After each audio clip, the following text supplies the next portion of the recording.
sont parmi nous ñoom dañoo am assurance parce que dañoo ñëw Sénégal bokk fii dafa dal Kiara ma cousine elle est bien assurée elle parce que c'est l'italienne la plus sénégalaise des italiennes. Oui, voilà. Quand la coépouse est une blanche. Pas une nouveauté parce que déjà dans le passé, il y avait des cas de femmes occidentales, bon, de femmes blanches qui étaient coépouses, mais c'était quand même des cas rares. Aujourd'hui, on va voir que le nombre de femmes qui décident de vivre en ménage polygame sont de plus en plus nombreuses. Donc, on retourne aujourd'hui sur le thème de la polygamie après l'introduction qu'on avait fait la semaine passée. Donc, depuis plusieurs semaines, j'ai réalisé des entrevues qualitatives à des femmes européennes qui habitent entre l'Espagne, qui habitent en Espagne, en Italie et en France, qui ont entre 30 ans et 55 ans et qui sont dans des ménages polygames. Donc des femmes blanches qui sont première, deuxième et même troisième femmes. Troisième, je n'ai pas trouvé quelqu'un qui est quatrième, même si à Pékin ils m'ont dit qu'il y a un Américain qui est quatrième femme. Et voilà, et elles se sont racontées avec beaucoup d'honnêteté, je crois beaucoup d'humanité aussi, parce que ce n'est pas facile parfois. Je pense qu'on peut lancer les reportages où j'ai repris un peu le concept de la polygamie dans l'islam et aussi les facteurs qui ont favorisé cette pratique dans le temps au Sénégal. Coran Anisa, les femmes, définit le droit à la polygamie. Et si vous craignez d'être injuste avec les orphelines, épousez des femmes qui vous plaisent, ayez 2, 3 ou 4. Mais si vous craignez d'être injuste, une seule ou bien des esclaves, de la peur d'être injuste. Les mots-clés contenus dans ces versets et qui retournent tout au long du livre sacre est justice. Le Saint-Coran invite les fidèles à être les plus justes et équitables possibles, mais en connaissant les faiblesses et les limites de chaque être humain. Dans le verset 129 est précisé ainsi. Vous ne pourrez jamais être équitable avec vos femmes, même si vous le désirez. Ne suivez pas votre inclination au point de laisser tomber l'une d'entre elles. Polygamie donc comme une possibilité et non pas comme une obligation. Une possibilité donnée seulement à l'homme qui pourra faire épreuve d'une réelle justesse. Le prophète Mahomet fut lui-même monogame pour une très longue période, jusqu'à la mort de sa première épouse, Khadija. Seulement après son décès, il mariera 9 autres femmes. Des unions nécessaires afin de souder les familles, comme dans le cas des mariages avec Aïcha et Hafsa, les 2 filles de ses oncles, Abou Bakr et Omar, et garantir la paix entre les différentes communautés, comme dans le cas des mariages avec Rayana, juive, et Maria, chrétienne copte. Dans les sociétés pré-islamiques, les femmes n'avaient aucun droit. L'islam leur donnait pour la première fois le rôle de sujet. Et la polygamie, insérée dans un contexte historique, politique et socioculturel spécifique, était une garantie de protection et subsistance. Au Sénégal, les 12% des mariages sont polygames. Ici, différents sont les facteurs à l'origine de cette pratique. Des facteurs d'ordre économique, la valeur productive des femmes et des enfants, surtout dans les zones rurales, des facteurs d'ordre religieux, les 90% de la population est musulmane, des facteurs d'ordre social, la polygamie comme signe de prestige pour l'homme et le concept de mariage comme réalisation pour la femme. Et si au Sénégal les jeunes choisissent de moins en moins l'option de la polygamie, en Occident sont de plus en plus nombreux les hommes et les femmes qui vivent dans des ménages polygames. Si donc la polygamie semble être dictée par différentes motivations économiques, sociales, culturelles, religieuses, là où ces motivations n'existent pas, qu'est-ce qui pousse une femme à accepter d'être première, deuxième, troisième ou quatrième femme? Comment les femmes occidentales arrivent-elles à survivre dans des ménages qui, culturellement, se basent sur une différente définition d'amour et de mariage? Et encore, est-il possible de trouver une réponse rationnelle là où même des sentiments sont en jeu? Mariam Abba a écrit « On ne peut rien contre l'amour. Celui qui lutte contre l'amour est semblable à celui qui veut assécher la mer. » Et peut-être c'est ça, la seule et unique réponse. Voilà, dossier réalisé par Chiara, qui est parmi nous ce matin, pour Parmi nous. Alors, quand la coépouse est blanche... Voilà, ça a créé beaucoup de débats, pas seulement sur Internet, mais même ici, derrière, sur les coulisses, dans la salle montage. Donc, il y a beaucoup de blanches qui supportent quand même le fait d'être...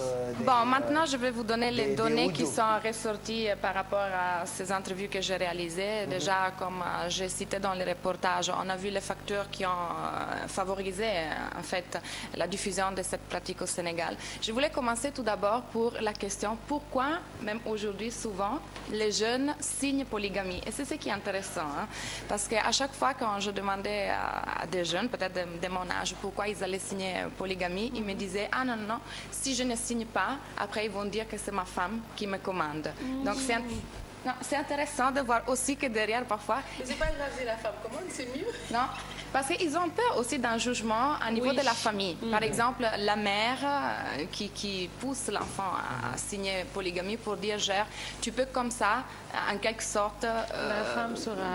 dominer un peu ta femme, parce qu'avec la menace d'une deuxième femme, peut-être qu'elle sera serviable. Plus dévouée. Parce que pour nous, il faut vraiment être dominé par la femme pour signer...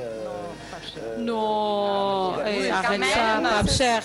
loolu la góor ñu bëri gëm fii Sénégal. J'espère que gëmoo loolu yow. j'espère que sa jëkkër gëm na loolu. yow ne buur kañ gëmul lu ne leer laa la wax de. mënoo la jët. buur pire balaa riis di aye. mukk yow nag boo ñëwee kër Fatou dem kër Marème Ndiaye. waaw il faut ay ayloo. non Pape Cheikh yëgoo ni murit ñaareel la koy saadi xal. ah. murit ñaareel la koy saadi xal. wuyul kii moom parce que ñaareel la yow xaalis di pare. après voilà ça c'est donc tu as vu tellement le débat est intéressant. Voilà donc dépression, on a vu que le Coran donne la polygamie comme une possibilité et pas comme une obligation. Voilà. Et on a vu que dans le temps, au niveau culturel, donc cette pratique a été développée, par exemple, pour des raisons économiques, la valeur de la femme. Tu me fais rigoler. Des facteurs religieux, des facteurs sociaux. Donc souvent c'était comme un statut symbole pour l'homme marié plusieurs femmes. Le concept de mariage dans la société sénégalaise, que pour une femme c'est une réalisation. Donc souvent elles acceptent d'être coépouses plutôt d'être seules. Donc dans cet esprit-là. Et voilà. Mais donc quand ces facteurs n'existent pas, ces femmes que j'ai interviewées entre 30 et 55 ans, c'est des femmes qui sont toutes instruites, donc elles ont un niveau intellectuel quand même assez haut. Elles sont tous indépendantes avec un bon boulot et c'est souvent elles qui gèrent les foyers.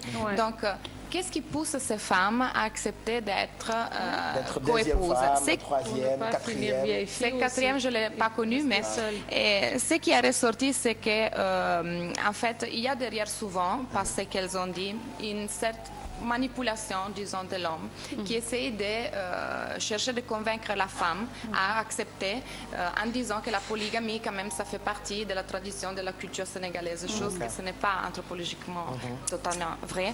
Donc, ça. Et puis, toutes les expériences de ces femmes sont liées par la souffrance. Toutes les femmes que j'ai interviewées, elles ont dit de ne pas être heureuses dans ce ménage polygame. Voilà. Et elles ne conseillent pas. Et si elles-mêmes, elles allaient retourner en arrière, elles n'auront pas fait ces mêmes choix. Et disons qu'il y a ce qui fait que cette femme souvent accepte, c'est le fait que la coépouse sénégalaise soit au pays. Donc cette distance, on ne voit pas cette femme. Voilà, mais c'est moins compliqué. C'est moins compliqué pour elle. Mais disons qu'elle sous-estime cette présence, parce que la femme sénégalaise, même si elle est loin, elle est présente. Effectivement. Donc voilà. Et ce qui est intéressant aussi, c'est qu'après la rubrique de la semaine passée, il y a eu beaucoup de femmes sénégalaises aussi qui m'ont écrit, qui ont réagi et qui m'ont raconté leur expérience dans des ménages polygames avec des coépouses européennes. On les entendra certainement mardi prochain. Mardi prochain, j'ai une surprise. Mais peut-être on les entendra. Mais je conseille un documentaire que j'ai posté sur ma page qui s'appelle Four Wives and One Husband, la polygamie in Iran. Et c'est un documentaire fait en Iran, mais qui c'est semblable aussi. On aura un extrait mardi prochain. Le mardi prochain, j'ai une surprise. Arrête. Mais attends, je vais terminer. Tu m'as posé une question la semaine passée. Oui. On a parlé de polyandrie, on a parlé de polygamie, on a parlé de polyandrie. Donc, quand une femme peut avoir plusieurs... Tu m'as dit, est-ce que ça existe. Ça existe. Dans quel pays? Dans les pays du Bhoutan. Fui foofu. Yow yaa ngi voyagé nag. Voyageuse. Voilà, dans les pays du Bhoutan, que c'est un pays entre la Chine et l'Inde. Donc en Asie. D'accord, c'est un pays, c'est entre la Chine et l'Inde. Oui. Il y a un pays qui est là-bas qui s'appelle comment? Bhoutan. Là-bas, les femmes ont la possibilité d'avoir plusieurs maris. La femme, à niveau légal, elle peut marier plusieurs hommes. Et d'ailleurs, il y a plusieurs exemples de femmes. Ben, si elle a 4 maris, tous les 4 seront 4 pères, c'est pas grave. Maman Nangay. Bon, merci. Merci. À partir de demain, on aura des cartes toutes les femmes sénégalaises en Bhoutan. Voilà, merci Kiara. mu nekkoon parmi nous muy waxtaan ci bu fekkee wundi bi tubaab la expliqué na ko ci tubaab wax na ko ci français ci reportage boobu li nga xam ne def na ko donc on a compris ñoom seen taxawaay ak seen xalaat ñoom ñu tuddee leen ñi nekk ci suñu biir on va finir